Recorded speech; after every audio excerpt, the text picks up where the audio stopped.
He could have stopped him. This man right here could have stopped him. He had 2 chances. Hey everyone, welcome back. So, I want to talk about something that has actually been on my mind, which is Dumbledore's relationship with Tom Riddle, aka Voldemort, during his time as a student. Now, in the memory of his actual first encounter with the boy back in Wolves Orphanage, he quickly highlights how Tom was closed off, but also the fact that he had a collection of items he stole from the other students or orphans at the orphanage.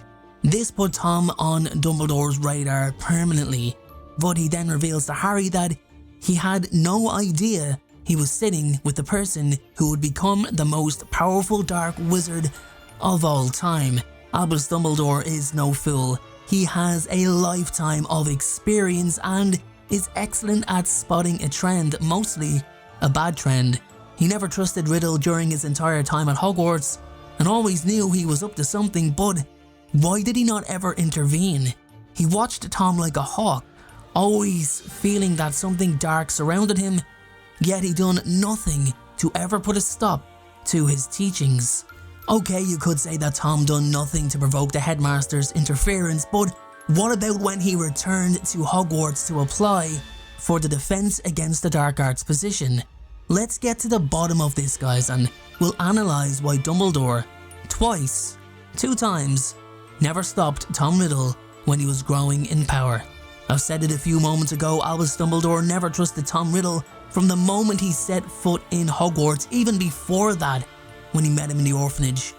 He truly believed, before arriving at Wolves Orphanage that day, that he was helping a young boy who was left without his parents at a young age, rather like Albus was, and taking him into a world of magic. He quickly realised that a somewhat darkness had already existed in Tom, but may have been put down to his youth and the surroundings of the orphanage and his upbringings. Which actually has me ask another question. Why didn't Dumbledore try more to help him? He didn't help him because he believed Tom to be troubled without reprieve or redemption, so therefore decided to never trust him. Well, then why take him to Hogwarts in the first place? But anyway, he was unable to consider that perhaps Tom could be other than what he believed him to be. While he had the moral strength not to demonize or slander him to others, he also ensured that Tom would indeed never be trustworthy by never truly attempting to win the boy's trust and offer some level of support or guidance to combat the pain that Tom held within himself. So let's jump forward. Let's skip forward to Tom's 5th year at Hogwarts. Now, he was already being talked about as the greatest student to walk the halls of the school since Albus Dumbledore himself. Tom had won countless awards, but the one that topped them all was the award he received for his contribution to the school after he stopped the monster who had been attacking the students, Aragog, the baby acromantula who belonged to Hagrid. Hagrid was expelled, had his wand snapped, broken, and was no longer allowed to practice magic. In reality, Riddle had been the one behind the attacks and framed Hagrid in his place. Dumbledore had known this all along, but did not have the sufficient proof in order to accuse him. Despite his best efforts to prove Hagrid's innocence, and also prove that there was no evidence of an acromantula bite, it was in vain, as the Ministry were more concerned with providing the public satisfactory justice for what had occurred. Dumbledore's unease with Riddle had grown beyond a point where he was comfortable and did try to slow him down to some extent, but nowhere near what was required. He advised strongly against Riddle's appointment as Defense Against the Dark Arts professor immediately after graduation, of which the then headmaster Armando Dippet agreed with, but citing the boy needed more experience and to come back in a few years and apply. Dumbledore knew it would not be the last he's seen of Riddle. He knew that Tom was so far ahead of everyone in his year that it was clearly evident he would do something great. But what that was and when it would be is a question he struggled to answer. So just as it was a huge shock to the other professors and just the public in general that a prestigious student such as Tom took a job at Borgin and Burke, to Dumbledore, it was something else. However, still having Tom within the magical community was something that played on the headmaster's mind, but let's not forget Dumbledore's promise to himself, and that was to remain in Hogwarts out of the public eye, away from politics, and far away from the glory and lure of power. That came before his concern with the power from a student who showed very dark magical promise. And I have to stress again that Dumbledore did not have the proof to go after Tom. When he did return to Hogwarts to apply once again for the position of Defense Against the Dark Arts Professor, Dumbledore's worst fears about the boy he once knew were all but confirmed. He could barely even recognize Tom, who appeared to be ravaged by dark magic and was now going by the name of Lord Voldemort. He had gone down what appears to be a very dark road.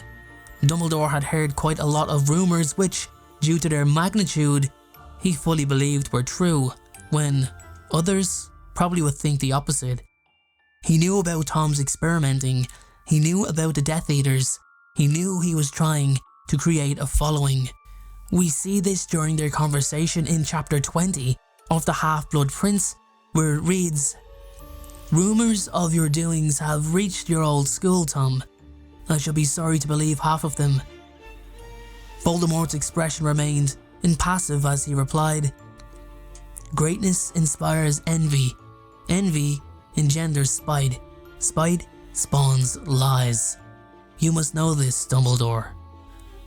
This was quite a sobering moment for Dumbledore. He had the man in his office, a man he knew was going to pose a massive threat to the wizarding world. He had the chance to stop him, possibly there and then, but he didn't.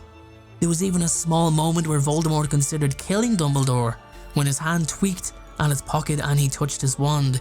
Maybe it was a premature moment for both of them. Voldemort did not truly know how much of an opposing force Dumbledore would be, and Dumbledore didn't really believe that Voldemort would actually go on to take complete control over the wizarding world.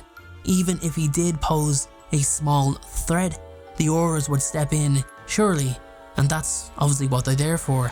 What need would Dumbledore have to interfere himself, as it wasn't his business? It was the same with Grindelwald. He didn't interfere there either. Okay, I know they had the blood pact, but even without it, Dumbledore wanted to be as far away as possible from that man. He was in Hogwarts for a reason, as I said. Although Tom stood out for all the wrong reasons, he certainly wasn't the only student of whom Dumbledore may have had doubts over.